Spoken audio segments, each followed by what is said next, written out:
السلام علیکم ورحمۃ اللہ وبرکاتہ۔ اعوذ باللہ من الشیطان الرجیم، بسم اللہ الرحمن الرحیم۔ وَلِلَّهِ مَا فِي السَّمَاوَاتِ وَمَا فِي الْأَرْضِ لِيَجْزِيَ الَّذِينَ أَسَاءُوا بِمَا عَمِلُوا وَيَجْزِيَ الَّذِينَ أَحْسَنُوا بِالْحُسْنَى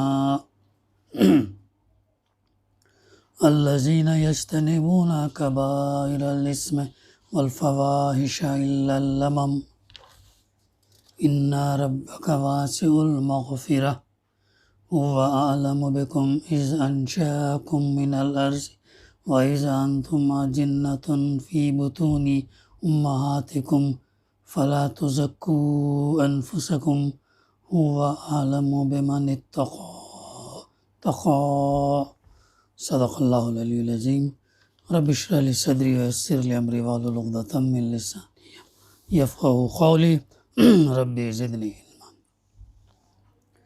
اور زمین اور آسمانوں کی ہر چیز کا مالک اللہ ہی ہے، تاکہ اللہ برائی کرنے والوں کو ان کے عمل کا بدلہ دے اور ان لوگوں کو اچھی جزا انعام سے نوازے جنہوں نے نیک رویہ اختیار کیا ہے، جو بڑے بڑے گناہوں اور کھلے کھلے قبیح افعال سے پرہیز کرتے ہیں، الا یہ کہ کچھ قصور ان سے سرزد ہو جائے۔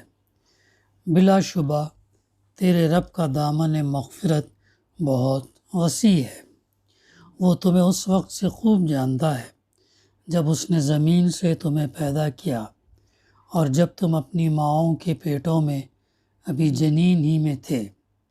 پس اپنے نفس کی پاکی کے دعوے نہ کرو، وہی بہتر جانتا ہے کہ واقع متقی یعنی پرہیزگار کون ہے۔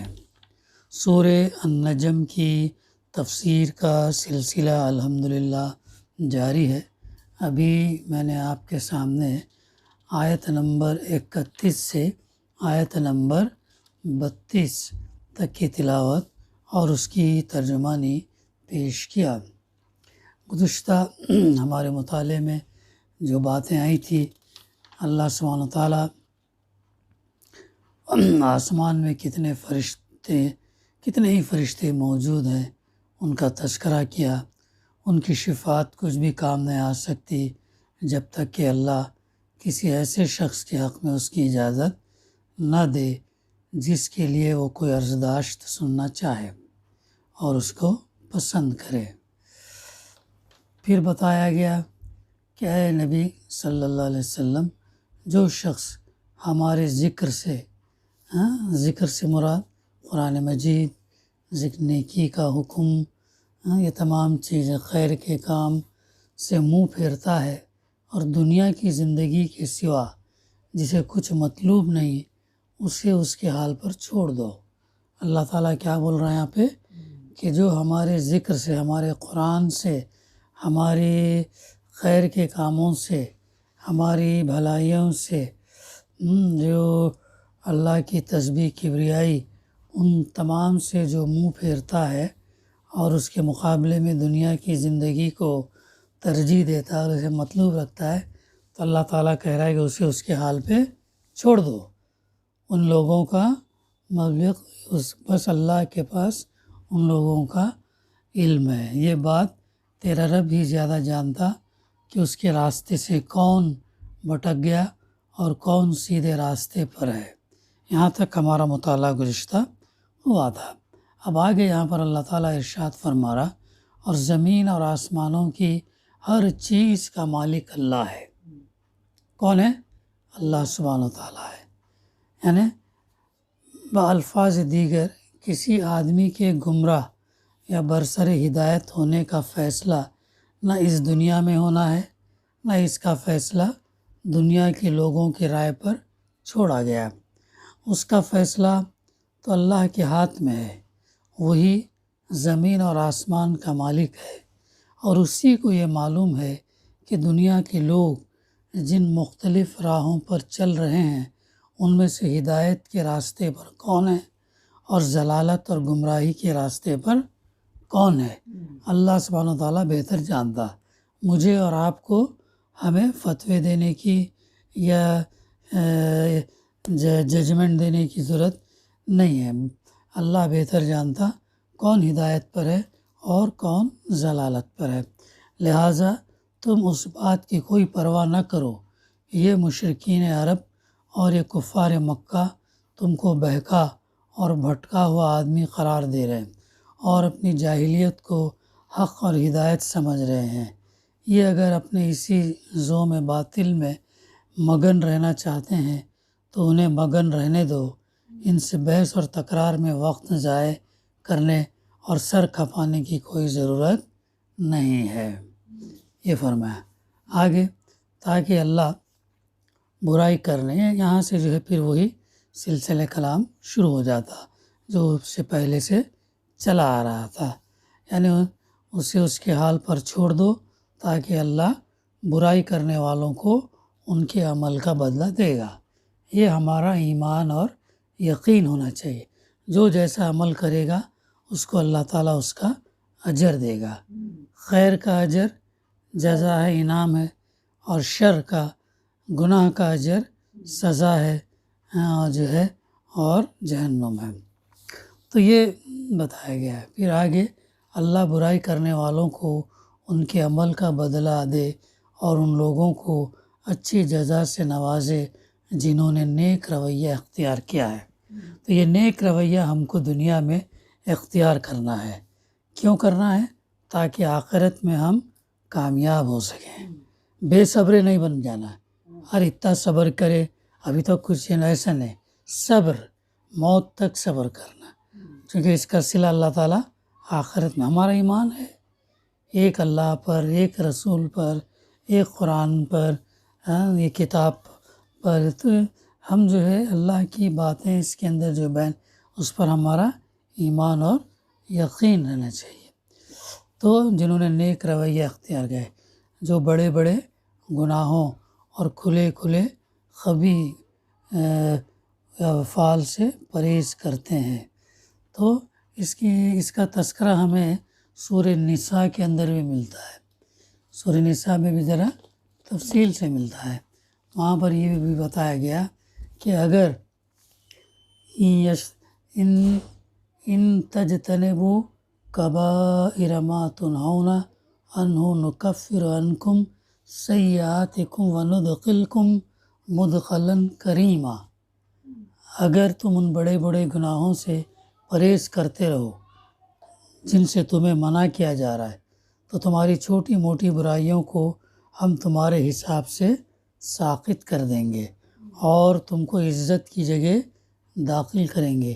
کتنی بڑی بات ہے، اللہ تعالیٰ کتنی بڑی خوشخبری دے رہا ہے کہ اگر تم بڑے گناہوں سے بچیں گے جن سے منع کیا جا رہا، تو چھوٹی برائیوں کو اللہ تعالیٰ کیا کرے گا؟ تمہارے نامہ اعمال سے ساقط کر دے گا، نکال دے گا، اور پھر تم کو عزت کی جگہ میں داخل کریں گا۔ اس کی تفسیر میں ہے، یعنی ہم تنگ دل، یعنی اللہ تعالیٰ تنگ دل اور تنگ نظر نہیں ہے کہ چھوٹی چھوٹی باتوں پر پکڑ کر اپنے بندوں کو سزا دے۔ اگر تمہارے نامہ اعمال بڑے جرائم سے خالی ہو تو چھوٹی غلطیوں کو اللہ تعالیٰ نظر انداز کر دے گا اور تم پر فرد جرم لگائی ہی نہ جائے گی۔ البتہ اگر بڑے جرائم کا ارتکاب کر کے آؤ گے تو پھر جو مقدمہ تم پر قائم کیا جائے گا اس میں چھوٹی خطائیں بھی پکڑ میں آ جائیں گی۔ تو اس لیے بڑے گناہوں سے ہمیں بچنا چاہیے، بڑے کے ساتھ ساتھ چھوٹے گناہ، صغیرہ گناہوں سے بھی بچنا چاہیے۔ یہاں یہ سمجھ لینا چاہیے کہ بڑے گناہ اور چھوٹے گناہ میں اصولی فرق کیا ہے۔ جہاں تک مفسر لکھتے ہیں کہ میں نے قرآن اور سنت میں غور کیا، مجھے ایسا معلوم ہوتا ہے واللہ عالم بالصواب کہ 3 چیزیں ہیں جو کسی عمل کو بڑا گناہ بناتی ہیں۔ بڑا گناہ کیسے بناتی ہیں؟ جو 3 عمل، پہلا کسی کی حق تلفی کرنا، کسی کا حق مارنا، چاہے وہ خدا ہو جس کا حق تلف کیا گیا، یا والدین ہو یا دوسرے انسان یا خود اپنا نفس، پھر جس کا حق جتنا زیادہ ہے اسی قدر اس کے حق کو تلف کرنا زیادہ بڑا گناہ ہے۔ جس کا حق بڑا ہے اور اس کا حق اگر مارا گیا تو اس کی سزا زیادہ ہے۔ اللہ کا حق بڑا ہے، اللہ کا حق ہے کہ ہم انسان جو اس کی بندگی، غلامی، اطاعت، فرما برداری کریں۔ اگر نہیں کریں گے تو ہم نے اس کا حق مارا ہے، تو پھر اس کے ساتھ کسی کو شریک ٹھہرایا، شرک کیا، تو ہم نے جو ہے حق تلفی کی، تو گناہ سزا جو ہے پھر بہت بڑی ہے۔ اسی بنا پر گناہ کو ظلم بھی کہا جاتا ہے۔ شرک جو ہے ظلم عظیم کہا گیا، شرک، تو اسی بنا پر گناہ کو ظلم بھی کہا جاتا، اور اسی بنا پر شرک کو قرآن میں ظلم عظیم کہا گیا۔ دوسرا پوائنٹ، ظلم عظیم کا بڑا ظلم کہا گیا، بڑا گناہ۔ دوسرا پوائنٹ، اللہ سے بے خوفی اور اس کے مقابلے میں استکبار، تکبر، اللہ سے نہیں ڈرنا، یہ ہو جانا ہے کہ خوف ہی نہ رہے، ڈر نہ رہے، دھڑلے سے غلط کام کرنا، گناہ کے کام کرنا، پھر اس کے ساتھ تکبر کرنا، جس کی بنا پر آدمی اللہ کے امر و نہی کی پرواہ نہ کرے اور نافرمانی کے ارادے سے قصداً وہ کام کرے جس سے اللہ نے منع کیا ہے، اور عملاً ان کاموں کو نہ کرے جن کا اس نے حکم دیا ہے۔ یہ نافرمانی بھی جس قدر زیادہ ڈھٹائی اور جسارت اور ناخدا ترسی کی کیفیت اپنے اندر لیے ہوئے ہوگی، اسی قدر گناہ بھی شدید ہوگا۔ اسی معنی کے لحاظ سے گناہ کے لیے فسق اور معصیت کے الفاظ استعمال کیے گئے ہیں۔ کیا کیے گئے ہیں؟ گناہ کے لیے لفظ فسق اور معصیت کے الفاظ کیے گئے ہیں۔ نہیں، یہ نافرمانی کرنا، ڈھٹائی سے نافرمانی کرنا۔ تیسرا پوائنٹ، ان روابط کو توڑنا اور ان تعلقات کو بگاڑنا جن کے وصل اور استحکام اور درستی پر انسانی زندگی کا امن منحصر ہے، چاہے یہ روابط بندے اور اللہ کے درمیان ہو یا بندے اور بندے کے درمیان۔ پھر جو رابطہ جتنا زیادہ اہم ہے اور جس کے کٹنے سے امن کو جتنا زیادہ نقصان پہنچتا ہے، اور جس کے معاملے میں مامونیت کی جتنی زیادہ توقع کی جاتی، اسی قدر اس کو توڑنے اور کاٹنے اور خراب کرنے کا گناہ زیادہ بڑا ہے۔ مثلاً زنا اور اس کے مختلف مدارج پر غور کیجیے۔ یہ فعل فی نفس نظام میں تمدن کو خراب کرنے والا ہے، اس لیے بجائے خود ایک بڑا گناہ ہے، مگر اس کی مختلف صورتیں ایک دوسرے سے گناہ میں شدید تر ہیں۔ شادی شدہ آدمی کا زنا کرنا بن بیاہ کی بنسبت زیادہ سخت گناہ ہے۔ منکوحہ عورت سے زنا کرنا غیر منکوحہ سے کرنے کی بنسبت خبیث تر ہے۔ ہمسایہ کے گھر والوں سے زنا کرنا غیر ہمسایہ سے کرنے کی بنسبت زیادہ برا ہے۔ محرمات، مثلاً بہن یا بیٹی یا ماں سے زنا کرنا غیر عورت سے کرنے کی بنسبت اشنا ہے۔ مسجد میں زنا کرنا کسی اور جگہ کرنے سے اشد ہے۔ ان مثالوں میں ایک ہی فعل کے مختلف صورتوں کے درمیان گناہ ہونے کی حیثیت سے مدارج، لیول کا فرق انہی وجوہ سے ہے جو اوپر بیان ہوئے ہیں۔ جہاں مامونیت کی توقع جس قدر زیادہ ہے، جہاں انسانی رابطہ جتنا زیادہ مستحق احترام ہے، اور جہاں اس رابطے کو قطع کرنا جس قدر زیادہ موجب فساد ہے، وہاں زنا کا ارتکاب اسی قدر زیادہ شدید گناہ ہے۔ اسی معنی کے لحاظ سے گناہ کے لیے فجور کی اصطلاح بھی استعمال کی جاتی ہے۔ یہ ہے اس آیت کے ضمن میں سورہ نساء میں بھی اس کا جو تذکرہ ملتا، اسے ہم نے جو ہے مطالعہ کیا ابھی۔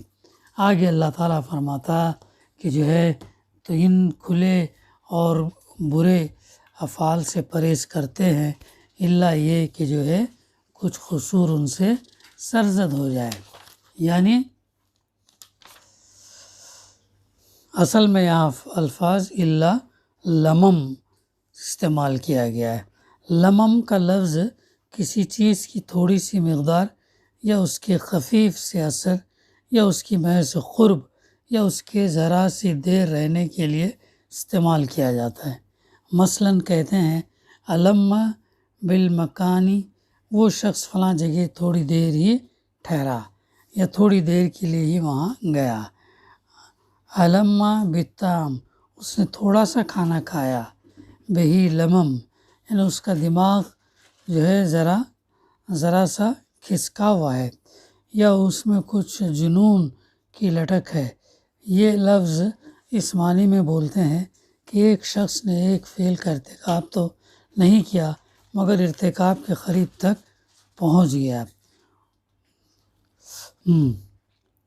فرا کا قول ہے کہ میں نے عربوں کو اس طرح کے فقرے بولتے سنا ہے، ما لمم القتل، فلاں شخص نے اسے اتنا مارا کہ بس مار ڈالنے کی کسر رہ گئی۔ علم اور علم یفعل، قریب تھا کہ فلاں شخص یہ فعل کر گزرتا۔ شاعر کہتا ہے علمت فحیت ثم قامت فودت، وہ بس ذرا آئی، سلام کیا، اٹھی اور رخصت ہو گئی۔ تو ان استعمالات کی بنا پر اہل تفسیر میں سے بعض نے لمم سے مراد چھوٹے گناہ لیے ہیں، بعض نے اس کا مطلب یہ لیا کہ آدمی عملاً کسی بڑے گناہ کے قریب تک پہنچ جائے مگر اس کا ارتکاب نہ کرے۔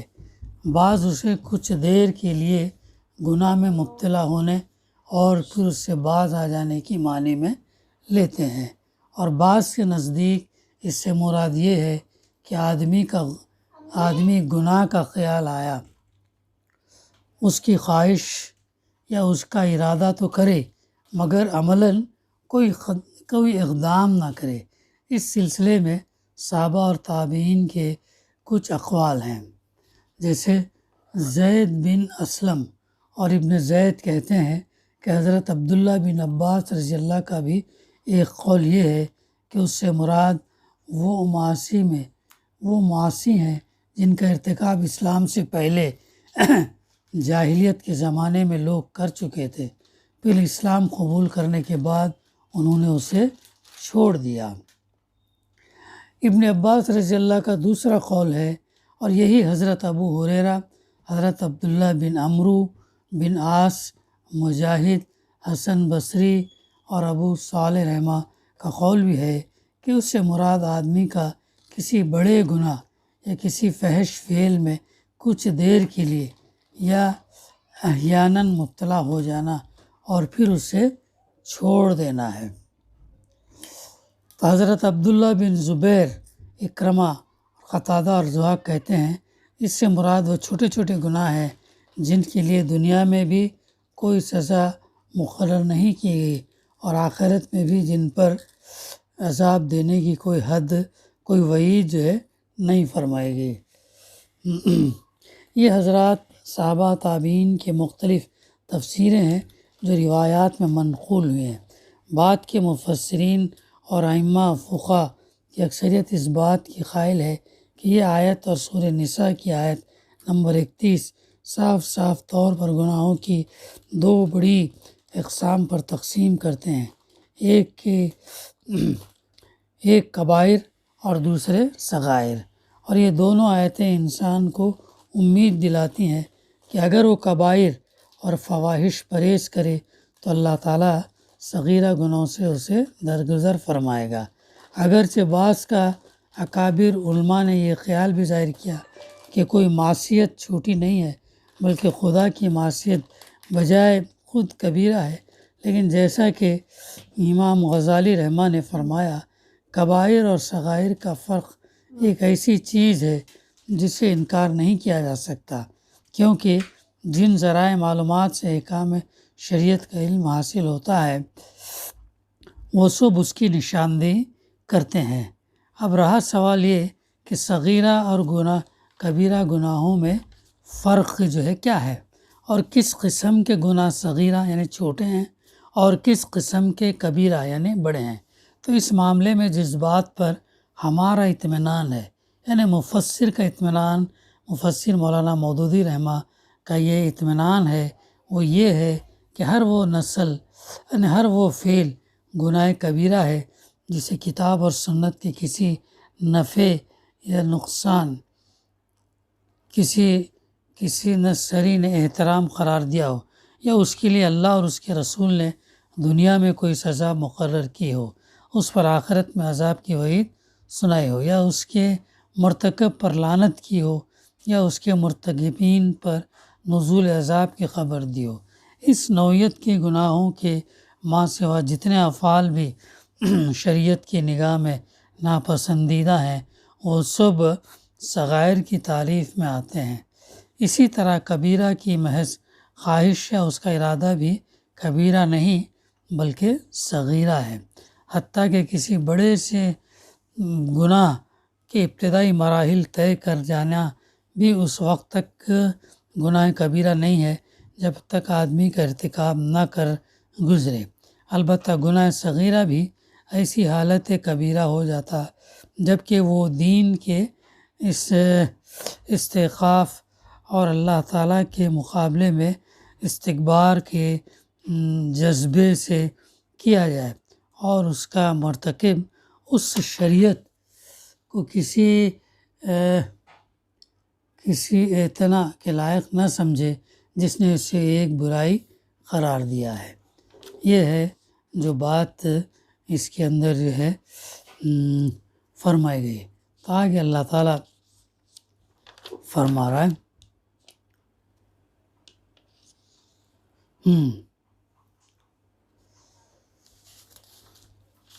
تیرے رب، یہ تو کیا تیرے رب کا دامن مغفرت بہت وسیع ہے، یعنی صغائر کے مرتکب کو معاف کر دیا جانا کچھ اس وجہ سے نہیں ہے کہ صغیرہ گناہ نہیں ہے، بلکہ اس کی وجہ اصل یہ ہے کہ اللہ تعالیٰ اپنے بندوں کے ساتھ تنگ نظری اور خردہ گیری کا معاملہ نہیں فرماتا۔ اللہ تعالیٰ جو ہے بہت وسیع ہے، گناہوں کو معاف کرنے والا ہے۔ گناہوں زیادہ ہے کر کے آدمی مایوس نہیں ہونا، مایوسی کفر ہے، شیطان کا دوسرا نام مایوسی ہے، غیر مذہب کے اندر ہے لیکن اسلام میں نہیں ہے۔ موت کی آخری خرخراہٹ سے پہلے تک اللہ تعالیٰ معافی قبول کرتا، لیکن موت کی خرخراہٹ جب شروع ہو گئی تو پھر معافی قابل قبول نہیں ہوتی۔ تو اس لیے پہلے ہی ہم معافی طلب کر لینا، اور بارہا روزانہ استغفار پڑھنا، 70 مرتبہ 100 مرتبہ استغفار صبح و شام پڑھتے رہنا تاکہ اللہ تعالیٰ ہمارے گناہ معاف کرے۔ اور جو ہے کبھی مایوس نہیں ہونا۔ مایوس کون ہوتا ہے؟ کافر ہوتا ہے، مشرک ہوتا ہے، یہود نصارہ کے اندر جو ہے کنفیس کرنا ہے۔ تو مایوسی اسلام میں نہیں ہے۔ اللہ سے اچھی امید رکھنا، اللہ سے ہمت لینا، اللہ سے جو ہے دعا کرتے ہوئے اللہ سے توفیق طلب کرنا اور اچھی امید رکھنا، اور اسی مطابق اپنے عمل، حرکات اور کوشش اپنے موقف پر چلنا اور جمے رہنا۔ تو اللہ تعالیٰ آگے کیا فرماتا ہے؟ وہ تمہیں اس وقت سے خوب جانتا ہے جب اس نے زمین سے تمہیں پیدا کیا۔